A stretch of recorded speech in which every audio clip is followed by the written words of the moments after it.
Selamat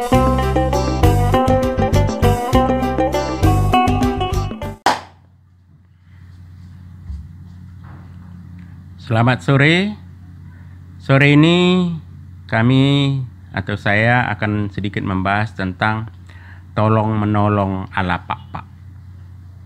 Seperti kita ketahui, budaya gotong royong dan tolong menolong di Indonesia selalu diagungkan dan dibanggakan sebagai suatu nilai budaya yang harus dipertahankan. Cuma saja bagaimana bentuk dan wujud dari tolong-menolong tersebut kurang dipahami oleh masyarakat. Dalam video berikut ini kami mencoba menyebut dan sedikit menjelaskan tentang bentuk tolong-menolong atau kerjasama dalam budaya pak-pak yang selain berdampak sosial juga berdampak ekonomi. Berikut kami sebut dan jelaskan satu persatu. 1. Zaman dahulu atau sekarang ini juga masih ada di beberapa desa itu dikenal dengan nama Jampalan Belang. Jampalan Belang ini adalah tempat pengembalaan ternak yang dimiliki bersama oleh suatu penduduk kampung atau beberapa keluarga luas yang ada di kampung tersebut yang dikelola secara bersama-sama untuk pengembalaan ternak kerbau. Itu terdapat di beberapa desa atau dalam istilah setempat dinamakan dengan kuta. Jadi disinilah para warga desa atau warga kuta mengembalakan ternak yang dibuat dalam suatu kawasan yang bisa digunakan secara bersama-sama. Kemudian yang kedua ada namanya pagi kongsi. Pagi kongsi ini semacam lumbung bersama. Pada saat panen padi, para anggota mengumpulkan di suatu tempat dalam suatu lumbung yang sangat besar yang dinamakan dengan pagi kongsi. Pada masa penceklik atau pada masa sebelum panen, ini kemudian dibagi-bagi kepada anggota atau juga kadang-kadang di luar anggota, sehingga terbantulah warga desa atau warga kuta atau minimal anggota dari pagi kongsi ini terbantu. Kemudian ada lagi namanya bendar belang. Bendar belang ini adalah kolam milik bersama, di mana 2 kali setahun akan dibuka dan hasil digunakan untuk kepentingan bersama atau sering juga untuk kepentingan kuta atau desa. Kemudian dalam aspek lain ada disebut dengan permasen. Permasen ini khusus semacam koperasi dalam suatu lebuh atau beberapa anggota keluarga yang masih bersaudara atau berkerabat. Ketika seseorang anggota mengalami kemalangan, maka dia memperoleh permasen ini. Permasen ini biasanya ditentukan dalam bentuk barang, misalnya beras. Pada saat seseorang kemalangan, misalnya disepakati setiap anggota memberikan 2 kaleng beras atau 1 kaleng beras. Sehingga itulah diserahkan pada saat adanya upacara kemalangan. Kemudian dalam aktivitas pertanian ada juga bentuk tolong-menolong yang dilakukan oleh masyarakat pak-pak. Pertama ada istilah atau konsep namanya merkua. Merkua ini adalah mengundang tetangga, kerabat untuk membantu dalam pekerjaan-pekerjaan tertentu. Merkua ini biasanya dilakukan pada pekerjaan menanam padi, bisa juga untuk mengirik padi, sehingga dilakukanlah secara bersama-sama.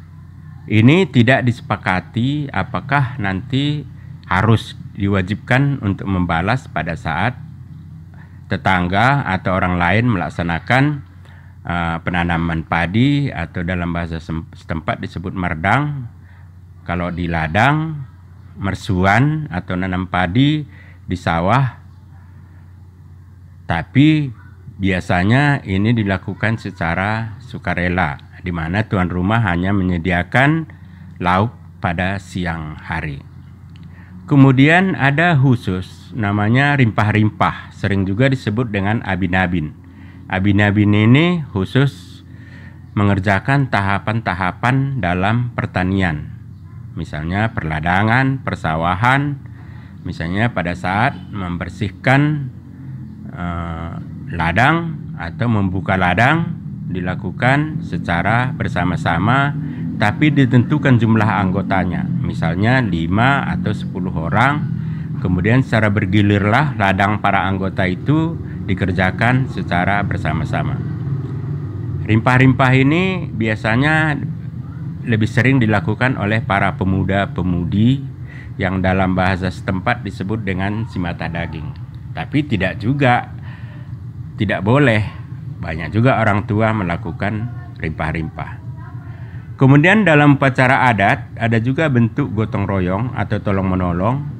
Misalnya pada saat mengawinkan anak disebut dengan mergugu, atau disebut juga dengan gugu tengah, di mana setiap orang yang datang ke pesta adat tersebut memberikan sejumlah uang atau zaman dulu bisa juga beras untuk diserahkan kepada yang punya hajatan pada saat perkawinan.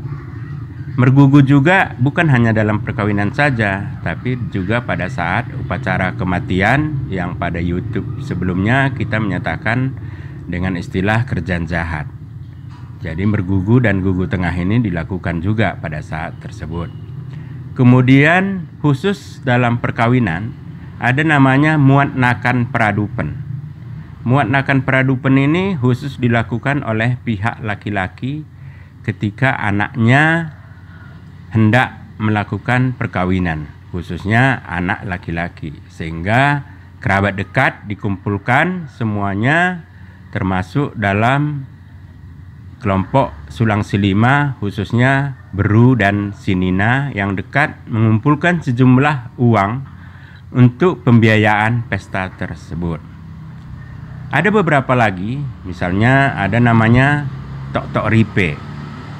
Tok-tok ripe ini biasanya dilakukan pada saat melakukan upacara yang terkait dengan desa.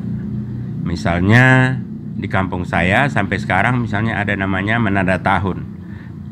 Pada setiap menanda tahun, setiap rumah tangga wajib menyerahkan sejumlah bantuan, biasanya bukan dalam bentuk uang tapi dalam bentuk beras. Jadi tok-tok ripe ini biasanya ditentukan, misalnya apakah seliter beras atau 2 liter beras. Ini sifatnya wajib pada setiap rumah tangga atau keluarga inti.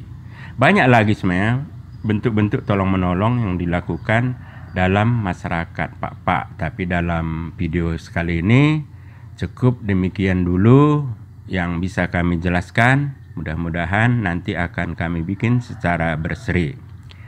Secara teori, bentuk tolong menolong ini sebenarnya bisa dikategorikan sebagai suatu modal sosial, atau istilah yang lebih keren sekarang ini dikatakan dengan local wisdom atau kearifan lokal.